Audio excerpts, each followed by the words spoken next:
34 assists and 11 turnovers. That's coach's dream right there. So it's a good night all the way around. Steve, did Spike Lee give you guys any help over there in the fence?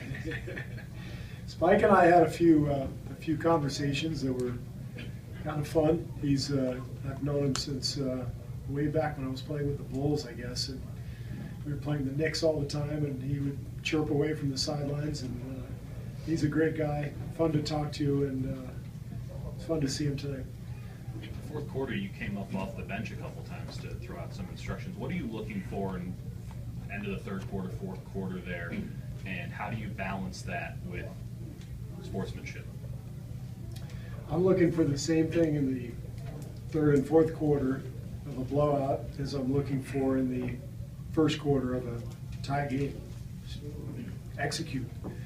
It doesn't change. I mean, you know, you still, whether you're up 30 or down 30, you still set screens, cut, move the ball, block and tackle, as Ron Rivera would say. It's blocking and tackling. It's the same idea. It's all fundamentals in sports. And when we do our job and we keep the game simple, then we get good scoring opportunities and we get into our flow. And I don't ever want that to change, no matter what the score is.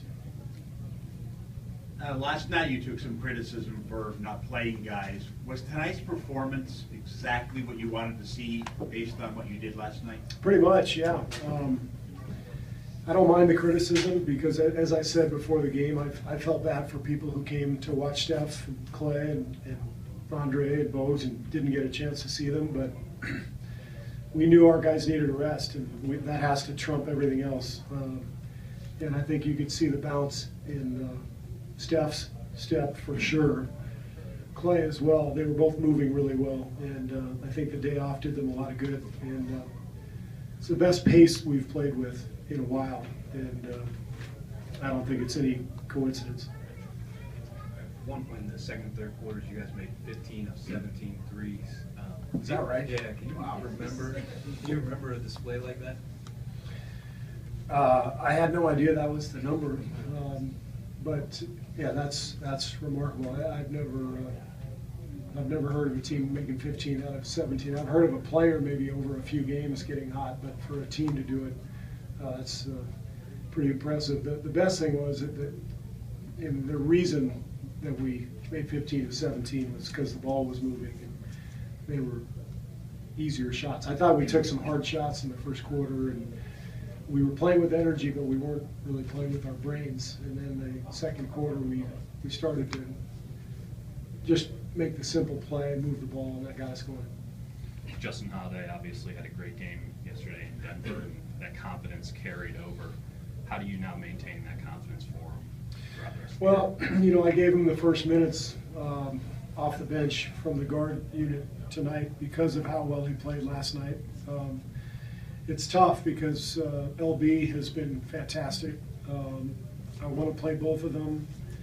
I want to play Sean. Obviously, Sean's been terrific, so hard to play that many guards.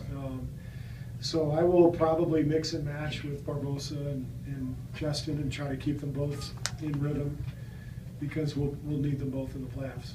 What went into the decision to have Andrew guard Bargnani around the three-point line for a stretch there? Only matchup. We started the game with Andrew on Amundsen and Draymond on Bargnani. We really wanted Draymond or Harrison on Bargnani for the speed and quickness because he's tough to cover for a big guy. But it just happened with the matchups, and we kind of thought, let it go for a couple minutes. It's good for Bogues to have to guard somebody like that, get out and move and activate himself. And I thought he did a good job on it. But we didn't stay with it for long. Anything else? That's it. All right, thank you.